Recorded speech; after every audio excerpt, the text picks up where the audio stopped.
E para você agora que trabalha com suinocultura, muita atenção para os próximos minutos. O ano de 2017 foi um ano bastante difícil e você deve estar se perguntando quais serão as perspectivas para 2018, já que várias entidades, empresas e instituições pontuam um ano muito melhor, inclusive para a economia. É um ano político, viu? É o que você vai acompanhar nos próximos minutos no Bom Dia Entrevista Retrospectiva. A gente vai ver agora, então, perspectiva para o agronegócio, para você que trabalha com suinocultura.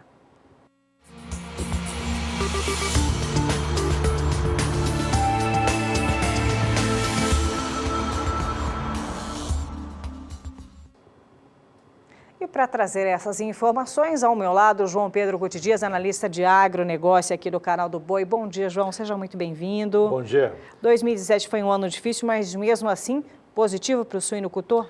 Eu creio que sim. O suinocultor amargou um prejuízo muito sério em 2016, em função dos preços do milho, especialmente o preço do milho. O preço do milho chegou a bater mais de R$ 55,00 a saca e dificuldade de compra, né, em alguns momentos de 2016. E isso levou a uma situação muito difícil, especialmente para aquele produtor que não é integrado. O integrado ganhou menos, mas não ficou no vermelho. E o não integrado, esse não. Esse perdeu dinheiro e muitos deles fecharam o seu sistema de criação em função do prejuízo que tiveram. Recuperou em parte em 2017, você teve um preço... Caiu um pouco o preço, mas porém os insumos principais, milho e farelo de soja, caíram de preço. Então a relação de troca entre o que ele compra e o que ele vende ficou melhor, a situação melhorou. As grandes indústrias integradoras melhoraram os balanços e agora nós estamos vivendo uma fase de acomodação agora em 2018. E demanda interna, vale reforçar que também melhorou também em 2017? Melhorou pouco em 2017, já que a economia cresceu apenas 1%, a previsão é que em 2018 ela cresça 2,8%, 2,9%, aí você vai ter um potencial de mais de 5 a 6 quilos por habitante ano de carnes, aí a questão vai ser a disputa entre bovino, frango e suíno. Mas deve aumentar a questão do consumo de suíno no Brasil, porque está se criando a cultura de usar a carne fresca suína, que no passado era absurdo. Um costelinho de porco custava igual o filé mignon do boi, aí o cara comprava filé mignon. Hoje não, hoje você tem uns preços bastante razoáveis, lombo, costela e oferta. Você tem oferta nas grandes redes de supermercado, nos próprios açougues, que no passado não tinha, hoje tem, isso é positivo.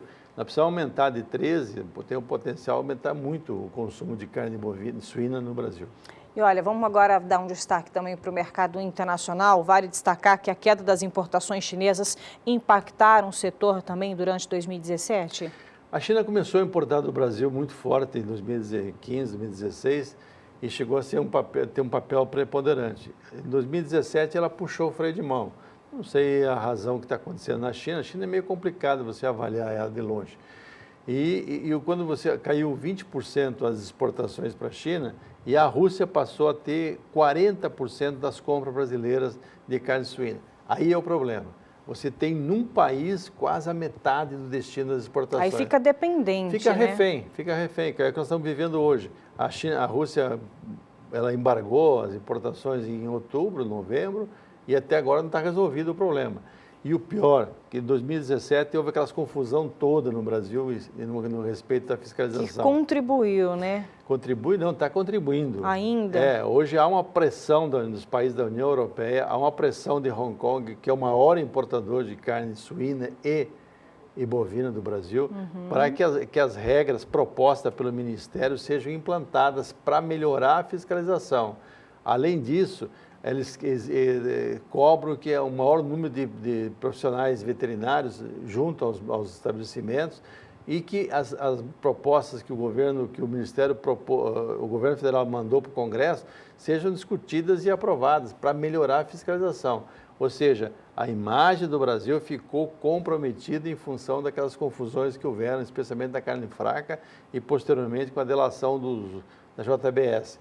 Então, hoje... Ainda há essa incerteza ainda em relação... Essa incerteza está complicando. E pior, a Rússia, 40% no suíno, atrapalha muito. Porque de uma hora para outra... É uma fatia considerável. Você não tem como o mercado, o setor se propõe a produzir 3 milhões e 800 mil toneladas durante o ano. Ou seja, tem um volume, parte vai para o mercado interno, parte para exportação. Agora, a exportação se fala que pode chegar a 900 mil toneladas esse ano. Pode. Porém, vamos supor que a Rússia continua com esse embargo. 40% disso aí dá 360 mil. O mercado interno não absorve isso. Consegue. O que acontece? O preço cai e o produtor vai receber menos pelo suíno. E você tem uma certa indefinição no mercado de milho agora. Apesar do estoque de passagem ser alto, apesar das condições da primeira safra terem melhorado, porém houve uma diminuição na área plantada, e você tem uma certa incerteza a respeito da segunda safra, que é a grande safra de milho brasileira. Então, estamos vivendo uma fase de incerteza a respeito de custo de produção, especialmente no primeiro semestre, e você tem o mercado externo com maior comprador colocando dificuldades e até agora não definiram isso aí. Então, esse é um quadro um pouquinho preocupante que todos nós devemos olhar com cuidado isso. Mas também ainda falando sobre a Rússia, historicamente, dezembro e janeiro são marcados principalmente com essa queda, essa diminuição no ritmo também da importação pela Rússia. Mas não tinha embargo, agora tem embargo. Agora tem embargo. Aí para tudo, né? Agora a Rússia tem dificuldade de chegar acesso aos portos em função da questão de congelamento das águas, etc. Uma série de problemas na Rússia. Porém, tem que haver uma definição clara disso aí. E Hong Kong ameaça tirar muitos frigoríficos da lista de habilitados para exportação para Hong Kong. Então, eu acho que a questão sanitária no Brasil teria que ser uma prioridade de Estado, ou seja, isso é importante para o Brasil? São milhões de pessoas que dependem da avicultura, da suinocultura e da bovinocultura, de exportações. E o mundo inteiro, depois dessas confusões que houveram, olha com cuidado o Brasil, porque nós falamos isso, não foi a Irlanda que inventou isso, não foi os delegados da Polícia Federal, foi tudo isso aí que fizeram. Que, aliás, estão todos soltos, todos que foram envolvidos foram soltos. Parece que tem ainda 10 ou 12 que estão na cadeia, mas ou em prisão domiciliar. Mas a grande maioria foi porque a legislação brasileira fala o seguinte, não definiu em 120 dias, volta para o serviço. Então, isso é complicado. Lá fora, o pessoal não entende que isso é possível. Aqui no Brasil, é possível. Então, eu acho que era importante que essa questão de sanidade animal animal e vegetal, lógico, fosse uma questão de Estado, ou seja, uma prioridade no Brasil. Tudo aquilo que foi acordado ou que foi proposto para melhorar a fiscalização, teria que ser feito. Auditorias permanentes nos frigoríficos, um trabalho integrado com as entidades de classe, e aí os produtores rurais teriam que participar através da CNA, através da sua federação, acompanhando o trabalho que se faz em cada região do Brasil em termos de fiscalização. Porque as burradas, ou a malandragem, ou a corrupção que forem feitas, a conta não vai para esse pessoal, eles vão ganhar seus 18 mil, 20 mil por mês igualmente, vão continuar ganhando um bom salário. A conta vem para a gente. O senhor e a senhora que depende do seu trabalho, o preço do seu boi, o preço do seu suíno ou o preço do frango, esse despenca. Aí ninguém é pai da criança. Agora, os malandros continuam numa boa. Para fechar a entrevista, que a gente só tem mais de um minutinho aqui, passa voando o nosso tempo.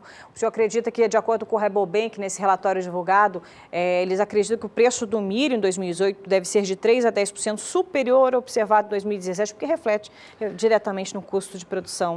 Se pegar o preço que estava no primeiro semestre do milho, junho e julho, é um absurdo, aí não tinha jeito. A cadeia, todos os elos da cadeia, e o setor de produção de milho é um dos elos da cadeia de produção de carne, ele tem que estar com certa saúde financeira. Ele não pode querer vender milho a R$12 se ele gasta R$1.700, R$2.000 por hectare. Exato. Então não tem jeito, ele não vai colher 200 sacos para poder produzir isso aí. Então o que acontece? É importante que o milho recuperasse o preço? Por quê?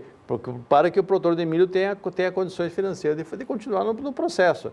Então, não dá para imaginar que vai ter milho a 12 no Mato Grosso eternamente, não fecha a conta. Não fecha a conta.